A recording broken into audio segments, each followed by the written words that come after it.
یا ایھا الناس، اے لوگو، قد اضلکم شہر عظیم، تم پر ایک عظمتوں والا مہینہ سایہ فگن ہو گیا ہے۔ ظل کہتے ہیں سائے کو، اضلکم تم پر سایہ فگن ہو گیا ہے، ایک بہت عظمتوں والا مہینہ۔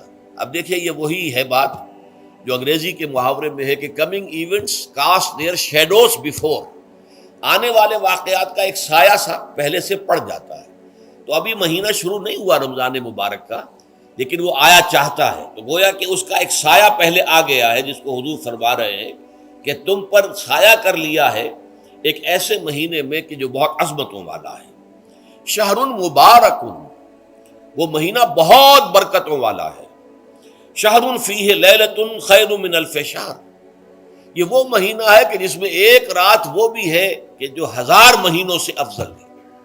اور یہ ظاہر بات ہے قرآن مجید کی صورت ہے مکمل، انا انزلناہ فی لیلۃ القدر وما ادراک ما لیلۃ القدر لیلۃ القدر خیر من الف شہر، اس کی طرف اشارہ ہے۔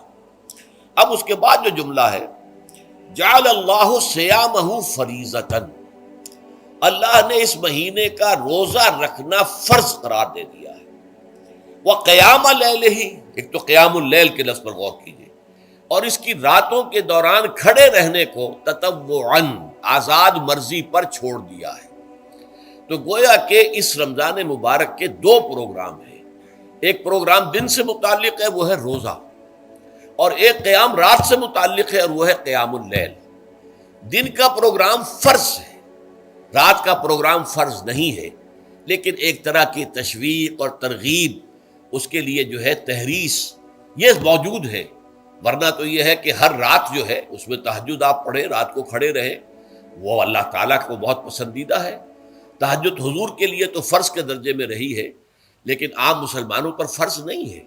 البتہ جو کوئی کر سکے ان کے لیے یقیناً بہت اعلیٰ مراتب ہے، بہت اونچے درجات ہیں، تو وہ تو کسی بھی شب میں پورے سال آپ کریں، لیکن اس کے لیے خاص طور پر چونکہ اہتمام کیا گیا، لہذا جعلہ کا جو فعل ہے اس کے مفعول میں جہاں یہ شامل ہے، نمبر 1 جعل اللہ صیامہ فریضۃ، روزہ رکھنا فرض قرار دے دیا، اور اس کی راتوں کو کھڑے رہنا یہ تمہاری مرضی پر چھوڑ دیا، اسے فرض نہیں کیا۔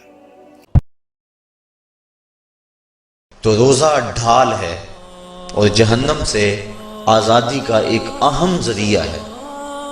روزہ اللہ اور بندے کے مابین ایک راز ہے۔ روزہ نور ہے، ضیاء اور روشنی ہے، اور آقا کریم صلی اللہ علیہ وآلہ وسلم نے روزے کی فضیلت بیان کرتے ہوئے ارشاد فرمایا کہ ہر شے کی کوئی زکوٰۃ ہوتی ہے، انسان کے جسم کی زکوٰۃ روزہ ہے۔ اگر روزہ رکھے گا تو جسم زکوٰۃ ادا کرے گا، جس طرح زکوٰۃ سے مال پاک ہوتا ہے، روزے سے جسم پاک ہو جاتا ہے۔ اور روزہ ویسے بھی انسان کے لیے شفا کا پیام ہے۔ فرمایا کہ سحری کھایا کرو، چونکہ سحری کے کھانے کے اندر بھی اللہ نے برکت رکھی ہے۔ تو یہ ماہ سیام اپنے دامن میں برکتیں لے کر، رحمتیں لے کر نازل ہوتا ہے۔ اس کا پہلا حصہ رحمت، درمیانی حصہ مغفرت، اور آخری حصہ جہنم سے آزادی کا مجدہ جاں فضا ہے۔ حدیث میں آتا ہے کہ اللہ نے میری امت کو رمضان المبارک کے روزے کے حوالے سے 5 چیزیں ایسی عطا کی ہیں جو اس سے قبل کسی امت کو نصیب نہیں ہوئی۔ ایک تو یہ کہ رمضان المبارک کے اندر روزہ رکھنے والے کے معدے سے جو بو نکلتی ہے، اللہ کو وہ مشک سے زیادہ محبوب ہے۔ دوسری بات کہ جب ماہ سیام آتا ہے تو شیاطین کو جکڑ دیا جاتا ہے۔ تیسری بات کہ روزے دار جب تک روزے میں رہتا ہے، فرشتے اس کے لیے مغفرت کی دعائیں کرتے رہتے ہیں۔ اور چوتھی بات، جب ماہ سیام کی آخری رات آتی ہے تو اس کے سارے گناہوں کو بخش دیا جاتا ہے اور اس کو جہنم سے آزادی کا پروانہ مل جاتا ہے۔ 5ویں حدیث بھی بخاری اور مسلم کی متفقن علیہ حدیث ہے، مشکات میں 1959۔ آپ صلی اللہ علیہ وسلم نے فرمایا رمضان مبارک میں ہر نیک عمل 10 سے 700 گنا تک بڑھا دیا جاتا ہے. اس لیے ہم کوشش کرتے ہیں کہ زکوٰۃ رمضان کے مہینے میں دیں تاکہ زیادہ ثواب ملے. اور ساتھ ہی الفاظ ہیں بخاری و مسلم کے, اللہ تعالیٰ فرماتا ہے بے شک روزہ خاص میرے لیے ہے اور میں ہی اس کی جزا دوں گا. باقی نیکیوں کا تو پتہ چل جاتا ہے, روزہ انسان اور اس کے رب کے درمیان ایک راز ہے. اگر کسی شخص نے خود نہیں بتایا تو وہ چھپ کر کھا پی لے تو پتہ نہیں چلے گا. تو اللہ تعالیٰ ہمارا یہ میرے اور میرے بندے کے درمیان چونکہ خاص عبادت ہے, خاص میرے لیے ہے, میں اس کی جزا دوں گا. اور پھر ساتھ الفاظ ہیں میرا بندہ اپنی خواہش اور کھانے کو میری وجہ سے ترک کرتا ہے. روزہ دار کے لیے 2 خوشیاں ہیں, پہلی خوشی افطار کے وقت اور دوسری خوشی اس وقت جب وہ اپنے رب سے ملاقات کرے گا انشاءاللہ. اور پھر ساتھ ہی الفاظ ہیں روزہ دار کی منہ کی بو اللہ تعالیٰ کو کستوری کی خوشبو سے بھی بڑھ کر عزیز ہے. پھر ساتھ ہی الفاظ ہیں روزہ ڈھال ہے, یعنی ایک ڈھال ہے گناہوں سے بچنے کی. جب تمہارا روزہ ہو تو فحش گوئی اور گناہوں سے اجتناب کرو. اگر روزے کی حالت میں کوئی تم سے جھگڑا کرے تو اس سے کہہ دو کہ میں روزے کی حالت میں ہوں. اللہ تو ڈر, میرا بھی روزہ ہے تیرا بھی روزہ ہے یار, جان چھاٹ. یعنی بجائے یہ کہ ترکی بترکی جواب دیا جائے, لڑائی کی جائے روزے کی حالت میں. ویسے روزے کی حالت میں انسان کی حالت بھی ایسی ہوتی ہے کہ انسان کہتا ہے یار کو نیڑے نہ ہی لگے, متھے نہ ہی لگے. خصوصاً عصر سے مغرب کا جو وقت ہے اس وقت بڑا مشکل ہوتا ہے, انسان کو گفتگو کرنے کو بھی دل نہیں کرتا. اسی لیے تقویٰ بھی حاصل ہوتا ہے, شہوت بھی ٹھنڈی ہوتی ہے, ہر چیز ٹھنڈی ہو جاتی ہے. ظاہر ہے جب انسان روزہ رکھتا ہے تو روزہ ڈھال ہے. جب تمہارا روزہ ہو تو فحش گوئی مت کرو, گناہوں سے بچو, اور جب کوئی جھگڑا کرنے لگے اس سے کہہ دو کہ میرا روزہ ہے. ارشاد فرمایا مدنی کریم صلی اللہ تعالی علیہ وسلم نے کئی لوگ قیامت کے دن اپنی قبر سے اٹھیں گے, ان کے منہ سے کستوری کی خوشبو آ رہی ہوگی. لوگ کہیں گے الہی یہ کون لوگ ہیں؟ جواب ملے گا تم کھایا کرتے تھے, تم پیا کرتے تھے, یا روزے رکھا کرتے تھے, روزہ رکھنے والے لوگ ہیں.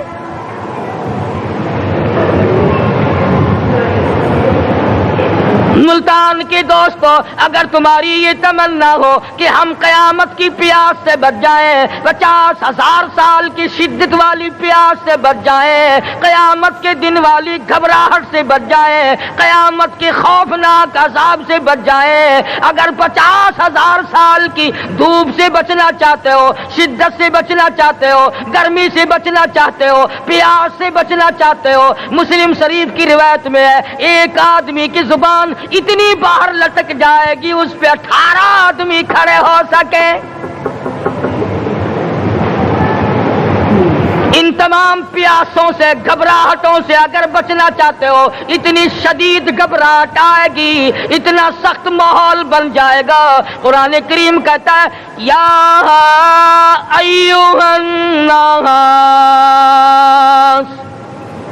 اتقوا ربکم, ڈرو اپنے پروردگار سے جتنے تمہیں آنکھیں دی.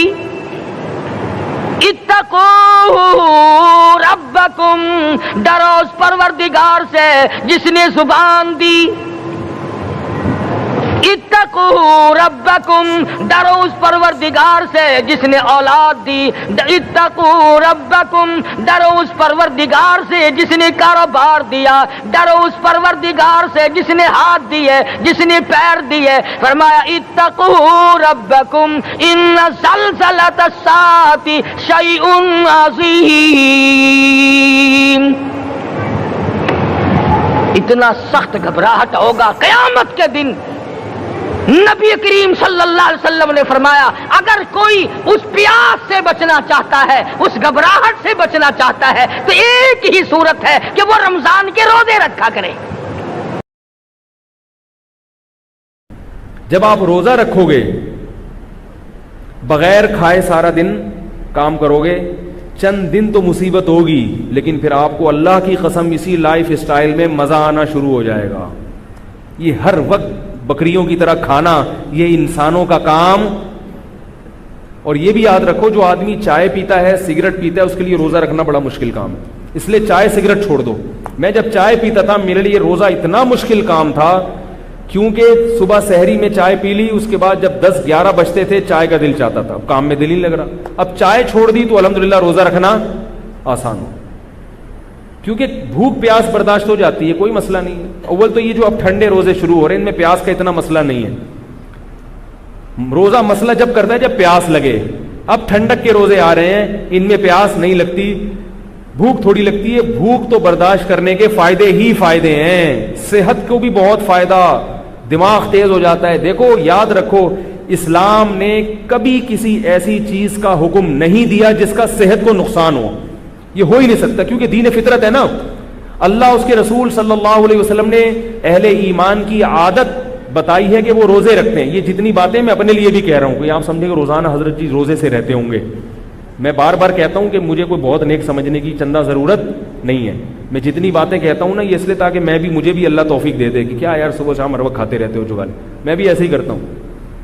ابھی دوپہر جب کھانا کھاتا ہوں نا جامعہ میں تو قیلولہ کیا, قیلولہ کے بعد اب چائے تو چھوٹ گئی, اب عجیب سا محسوس ہو رہا ہوتا ہے, منہ خالی خالی. تو پھر میں کیا کرتا ہوں, دکان سے جا کے ایک جوس لیتا ہوں, تھوڑا سا اوریجنل جوس ہوتا ہے وہ پیا. اب میں سوچ رہا ہوں یہ بھی پخ جو لگائی ہوئی ہے نا اس سے جان چھڑاؤ.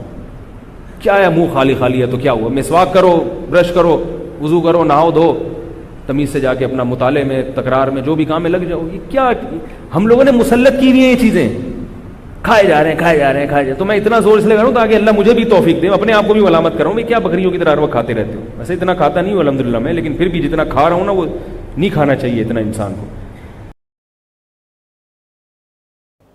اب ہم تذکرہ کریں گے چوتھے رکن کا, وہ ہے صوم, روزہ. ہر بالغ مسلمان کے لیے فرض ہے جس کی صحت اچھی ہے کہ وہ روزہ رکھے رمضان کے مہینے میں, اور پینے اور کھانے سے پرہیز کرے فجر سے لے کر مغرب تک. وہ پرہیز کرے کھانے اور پینے سے رمضان کے مہینے میں, فرض ہے.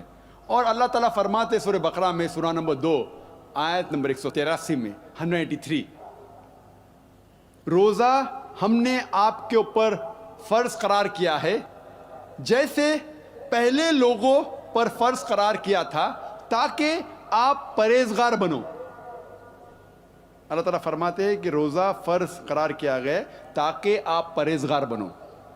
اور آج کے سائیکالوجسٹ کہتے ہیں اگر کوئی بھی انسان اگر بھوک پہ قابو پا سکتا ہے تو وہ اپنے سارے خواہشات پر قابو پا سکتا ہے. If you can control your hunger, you can control almost all your desires. اور روزے رکھنے کی کئی فائدے ہیں. آج سائنس کہتی ہے اگر روزہ رکھے 1 مہینے تک جس طریقے سے مسلمان رکھتے ہیں, آپ کا انٹسٹینل ایبزارپشن بڑھ جاتا ہے, آپ کا کولیسٹرول لیول گھٹ جاتا ہے, کئی بری عادتیں جو انسان کے پاس ہے وہ نکل جاتی ہے. مثال کے طور پہ اگر آپ سگریٹ پینے سے پرہیز کر سکتے ہیں فجر سے مغرب تک تو انشاءاللہ you can prevent from cradle to grave. آپ پیدائش سے موت تک کے سگریٹ سے پرہیز کر سکتے.